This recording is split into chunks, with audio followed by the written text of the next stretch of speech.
नमस्कार दोस्तों, आप सभी का स्वागत है सारथी क्लासेस पर। आज के इस वीडियो में जानेंगे हम भारत के महान क्रांतिकारी भगत सिंह द्वारा लिखे हुए एक लेटर के विषय में, जिसका टाइटल है why I am an atheist, मैं नास्तिक क्यों हूँ।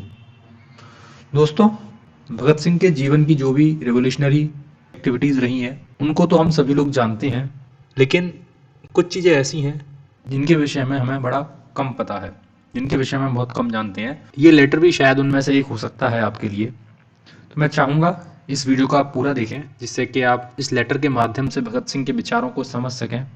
ये लेटर दोस्तों इंटरनेट पर अवेलेबल है। अगर आप सिंपली टाइप करेंगे why am an atheist letter by Bhagat Singh तो आपको ये मिल जाएगा।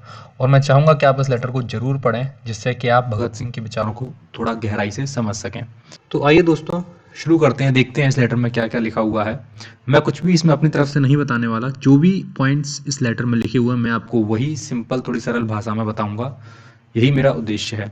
ये लेटर लिखा गया है 5 अक्टूबर 1930 को तथा ये पब्लिश हुआ है 27 सितंबर 1931 को। ये लेटर जब भगत सिंह जेल में होते हैं उस वक्त उन्होंने लिखा है ये लेटर। इस लेटर की शुरुआत में भगत सिंह लिखते हैं कि मेरे मित्र कई बार मुझ पर यह आरोप लगाते हैं कि मैं हाल ही में मेरी लोकप्रियता के कारण तथा अपने झूठे अहंकार के कारण नास्तिक हो गया हूँ तथा मैं थोड़ा सा निरंकुश हूँ, अपनी बात दूसरों पर थोपता हूँ और जबरन अपनी बात मनवा लेता हूँ। तो इसमें जो पहला मेरे दोस्तों का आरोप है कि मैं नास्तिक इसलिए हो गया हूँ क्योंकि मुझे लोकप्रियता मिल गई है या मैं अहंकारी हूँ, झूठा अहंकारी हूँ, तो मैं इस बात से सहमत नहीं हूँ। ये बिल्कुल ही असत्य है। भगत सिंह लिखते हैं इसमें कि ऐसा नहीं है कि कोई व्यक्ति सिर्फ अपने अहंकार के कारण भगवान के अस्तित्व को मानने से इनकार कर दे। इसमें भगत सिंह लिखते हैं कि दो ही बातें हो सकती हैं यदि कोई व्यक्ति भगवान को नहीं मान रहा है, तो दो बातें हो सकती हैं। आदमी या तो स्वयं को ईश्वर का प्रतिद्वंदी समझने लगे, अर्थात भगवान को कॉम्पिटिटर समझने लगे, या फिर स्वयं को ही वो ईश्वर समझने लगे। तो इस दोनों तर्कों को भगत सिंह निराधार मानते हैं। कहते हैं कि दोनों ही केसेस में आदमी पूर्णतः नास्तिक नहीं है, क्योंकि जो पहला केस है उसमें आदमी ईश्वर को प्रतिद्वंदी समझता है, अर्थात वो किसी और के होने को स्वीकार करता है, वो मान रहा है कि कोई और है, कॉम्पिटिटर है, इसका मतलब कोई और है। तथा दूसरे केस में अगर वो स्वयं को ईश्वर मान रहा है तो वो किसी अदृश्य प्रकृति की सत्ता को मान रहा है जो इस प्रकृति को नियंत्रित कर रही है। अगर वो खुद को ईश्वर मानता है तो दोनों ही केसेस में वो एक परम सत्ता ईश्वर को मान रहा है, वो कंप्लीटली नास्तिक नहीं कहा जाएगा। जबकि भगत सिंह कहते हैं कि जो मेरा केस है वो अलग है इन दोनों से, मैं कंप्लीटली डिनाई करता हूं, मैं मानता ही नहीं हूं कि कोई सर्वशक्तिमान परमात्मा का अस्तित्व है इस संसार में। इसमें आगे भगत सिंह लिखते हैं कि मुझे और तथ्यों की जांच पड़ताल करनी चाहिए कि कैसे हुआ ये, मतलब किस तरह से मैं धीरे धीरे नास्तिकता की तरफ मुड़ा या किन चीज़ों ने मुझे नास्तिक तक होने के लिए प्रेरित किया। तो इसमें वो लिखते हैं कि ऐसा नहीं है कि मैं शुरू से ही नास्तिक था। कहते बचपन में अपने दादाजी के साथ रहा करता था और मेरे दादाजी एक कट्टर आर्य समाजी थे। मेरी स्कूलिंग भी डीएवी स्कूल में हुई है, जो आर्य समाज के स्कूल हैं। और बचपन में मैं कई घंटों तक गायत्री मंत्र का जप करता था। उसके बाद आगे चलकर जब मेरा कॉलेज में एडमिशन हुआ तो मैं अपने पिताजी के साथ रहने लगा। दोस्तों, भगत सिंह की फैमिली ही क्रांतिकारी थी। भगत सिंह एक क्रांतिकारी फैमिली से बिलोंग करते थे। तो इसमें आगे भगत सिंह लिखते हैं कि मेरे पिताजी मुझे डेली संध्या उपासना यानी कि डेली शाम को पूजा और प्रार्थना करने के लिए प्रेरित करते थे अक्सर करके, और मैं कई बार किया भी करता था। जब मेरा एडमिशन हुआ कॉलेज में, नेशनल कॉलेज में जब मेरा एडमिशन हुआ तो वहाँ दोस्तों के बीच मेरी बहस शुरू हुई और तर्क वितर्क शुरू हुए मेरे दोस्तों के बीच, कई सारी धार्मिक मान्यताओं को लेकर, समस्याओं को लेकर। वहां से धीरे धीरे मैंने सोचना प्रारंभ किया। मैं उस वक्त तक एक आस्तिक व्यक्ति था, हालांकि मैं कई सारी धार्मिक मान्यताओं को पूर्णतः एक्सेप्ट नहीं कर पाता था। यानी कि जैसे दाढ़ी है, केश रखना या किसी और धर्म की कोई परंपरा है तो उसको कंप्लीटली मैं एक्सेप्ट नहीं कर पाता था, मुझे उस पर विश्वास नहीं होता था। लेकिन फिर भी मैं एक आस्तिक व्यक्ति था, फिर भी मेरी ईश्वर में आस्था थी। आगे भगत सिंह इसमें लिखते हैं कि आगे चलकर मैं कई क्रांतिकारी दलों में शामिल हुआ और कई बड़े बड़े क्रांतिकारियों से मेरे संपर्क हुए कि उनमें भी ऐसा नहीं था कि कोई मुझे पूर्णतः नास्तिक व्यक्ति मिला हो। उसमें कई आस्तिक क्रांतिकारी थे और कई नास्तिक भी थे, लेकिन ऐसा उसमें से कोई नहीं था जो कंप्लीटली नास्तिक हो और इस बात को खुलकर कहे कि मैं नास्तिक हूँ। कई लोग थे जो प्रार्थना नहीं किया करते थे, लेकिन जब मेरी उनसे बात हुई तो उन्होंने कहा कि ये तुम्हारी मर्जी है, तुम जब चाहो प्रार्थना कर लो, जब चाहो ना करो।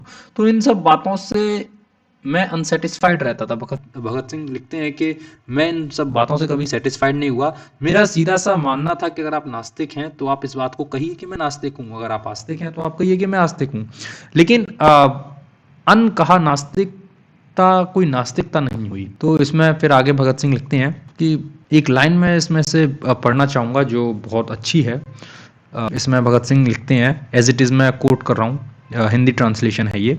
मेरे दिमाग में हर कोने अंतरे से एक ही आवाज़ रह रहकर उठती, अध्ययन करो, स्वयं को विरोधियों के तर्कों का सामना करने लायक बनाने के लिए अध्ययन करो, अपने मत के समर्थन में तर्कों से लैस होने के लिए अध्ययन करो। यहाँ भगत सिंह जी बात कर रहे हैं कि मेरा जो मत है वो सही है, तो इसके लिए आपके पास पूर्णतः तर्क होने चाहिए और तर्क बनाने के लिए आपको अध्ययन करने की आवश्यकता है।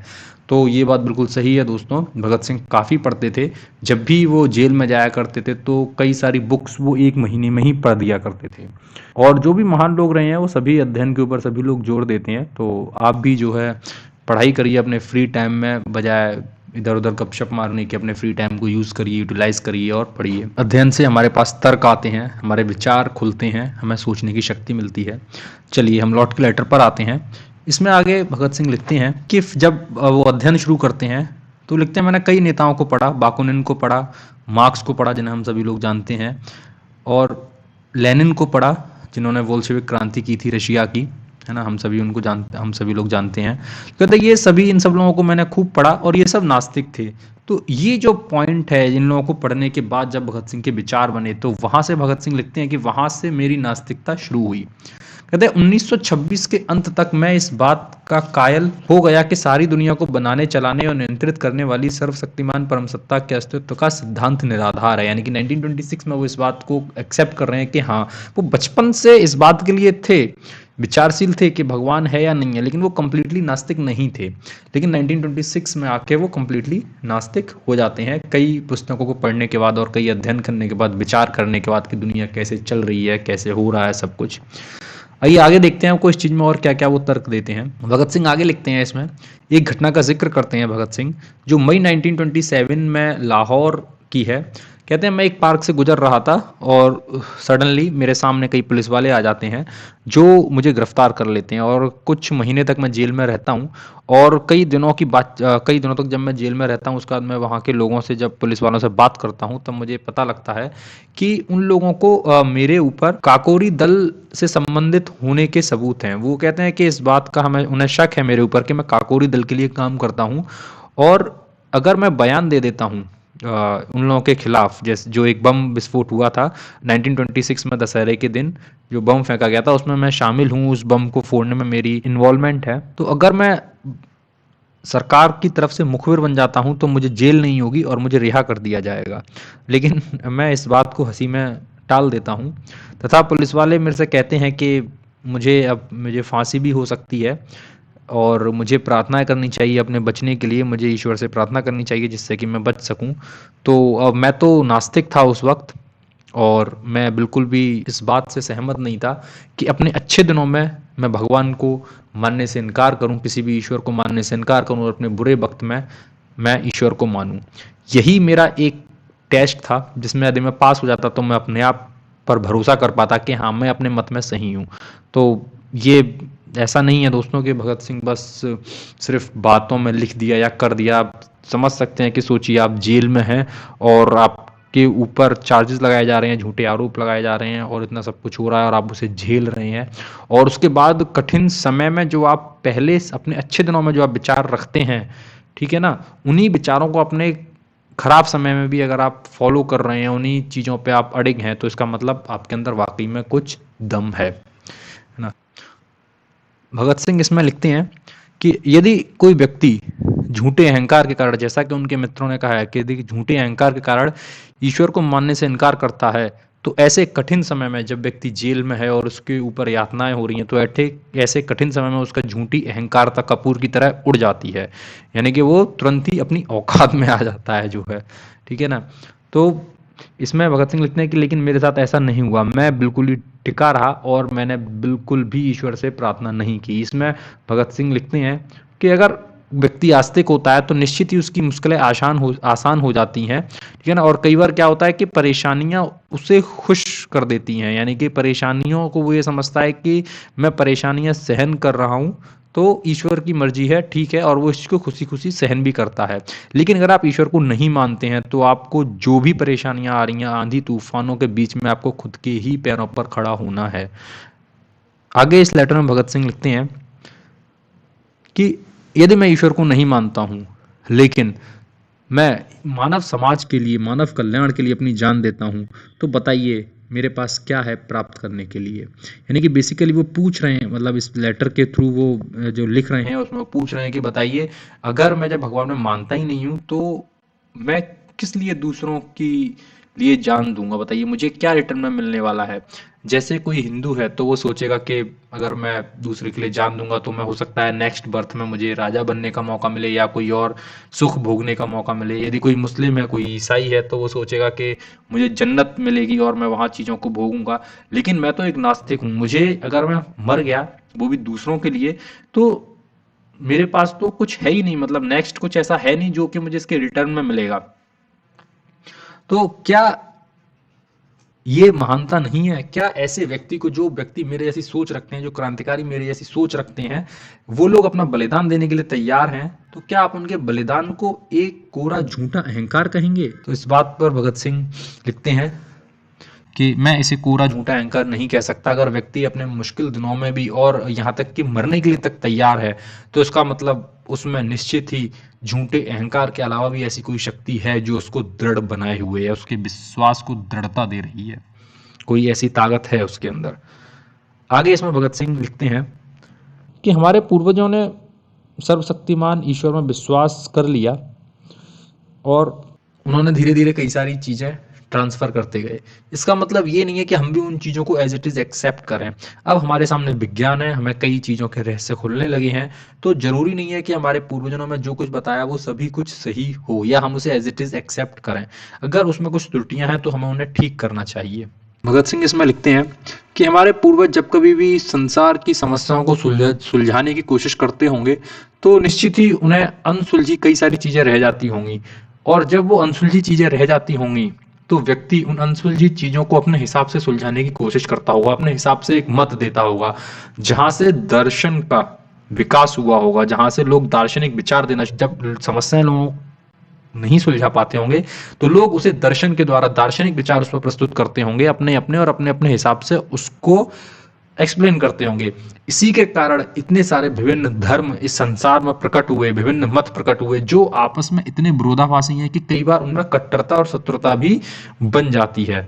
तो जैसा आप देख सकते हैं दोस्तों, बहुत ही जबरदस्त तर्क है ना, मतलब एकदम आपको निश्चित ही बहुत कुछ सीखने को मिल रहा होगा इससे। आगे इस लेटर में भगत सिंह लिखते हैं कि कोई व्यक्ति यदि सोच समझकर विचार पूर्वक, है ना, अपने विवेक के द्वारा यदि किसी मान्यता को मानता है, किसी धर्म को मानता है या किसी परंपरा या रीति रिवाज को मानता है तो उसका स्वागत है। लेकिन अगर कोई व्यक्ति सिर्फ कोरा अंधविश्वास करता है, यानी कि उसे ये नहीं पता कि किसी चीज़ का क्या लॉजिक है, क्यों वो चीज़ फॉलो हो रही है या हम उसे क्यों कर रहे हैं, बस वो फॉलो करता है, एक अंधविश्वास करता है, तो ऐसा व्यक्ति जो है बहुत ही खतरनाक है। क्योंकि जो पहला वाला व्यक्ति है जो सोच समझकर किसी बात पर विश्वास कर रहा है तो उसका क्या है कि अगर किसी गलत चीज़ पर उसकी मान्यता है तो उसे सुधारा जा सकता है, वो सुधर सकता है। जब उसे सही चीज़ पता चलेगी, वो अपने विवेक का इस्तेमाल कर रहा है, तो वो सही चीज़ जब पता लगेगी उसे फॉलो करेगा। लेकिन अगर कोई व्यक्ति अंधविश्वासी है तो क्या है, वो बहुत ही खतरनाक है।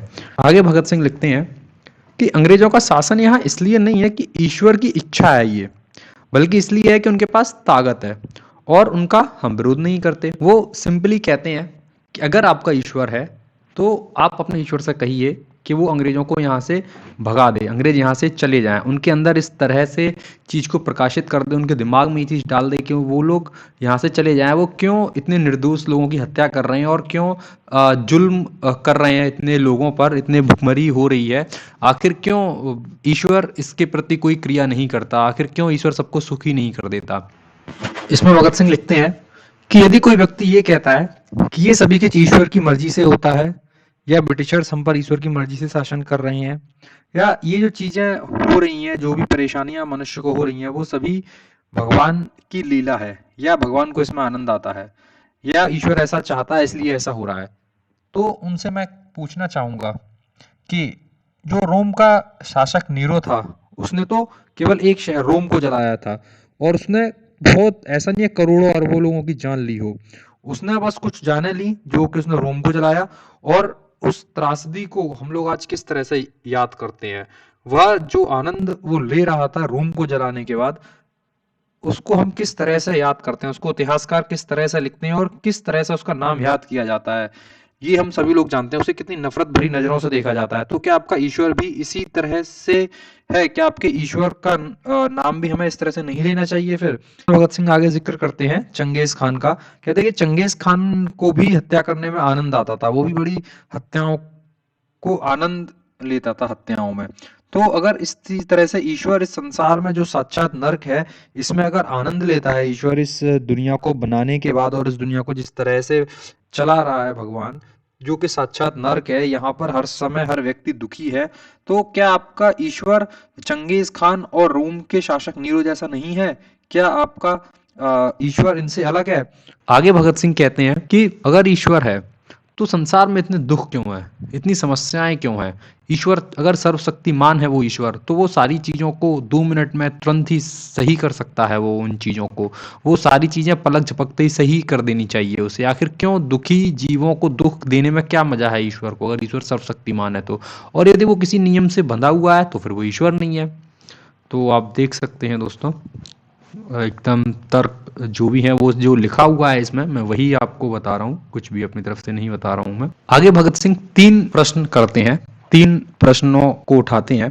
पहले प्रश्न में कहते हैं कि लोग अब ये पूछेंगे कि अगर ईश्वर नहीं है तो इंसान कैसे पैदा हुआ, इंसान की उत्पत्ति कैसे हुई? तो वो कहते हैं कि इसके लिए बहुत सरल है, आप चार्ल्स डार्विन की थ्योरी पढ़ लीजिए, और एक पुस्तक का नाम बताया उन्होंने, निर्लंब स्वामी की पुस्तक सहज ज्ञान, आप उसको पढ़ लीजिए, आप समझ जाएंगे कि किस तरह से मानव की उत्पत्ति हुई, किस तरह धीरे धीरे जो जीवधारी हैं वो उत्पन्न हुए हैं, और कैसे उनका मनुष्य का विकास हुआ है, कैसे मनुष्य इतना विकसित प्राणी हुआ है। ये डार्विन की थ्योरी से आप समझ सकते हैं। दूसरा जो प्रश्न है उनका, वो कहते हैं कि लोग ये पूछेंगे अब कि जन्म से ही लोग अंधे लंगड़े क्यों होते हैं, बच्चे क्यों जन्म से अंधे और लंगड़े होते हैं? ये तो उनके पूर्व जन्म के कारण होता है कि लोग पूर्व जन्म में कुछ गलत काम किया है, तो उसकी वजह से उन्हें इस जन्म में सजा मिल रही है। तो वो कहते हैं इसके विषय में, भगत सिंह कहते हैं कि इस चीज के लिए पूर्व जन्म जिम्मेदार नहीं है, इसके लिए जीव वैज्ञानिक घटनाएं हैं वो जिम्मेदार हैं। वो कहते हैं जीव विज्ञान अब इतना डेवलप हो चुका है, आप जीव विज्ञानी से पूछिए, वो इसके लिए महज एक जीव वैज्ञानिक घटना है ये, और उनके अनुसार माता पिता उत्तरदायी हैं। अगर किसी कोई बच्चा अंधा लंगड़ा या कुछ ऐसा पैदा हो रहा है, तो इसके लिए जो बच्चे में जो विकृतियां हो गई हैं जन्म के समय या जन्म से पहले, ये उनके कारण है ना। ये कोई ऐसा नहीं है कि भगवान के द्वारा दिया हुआ किसी को दंड है, ये ऐसा नहीं है।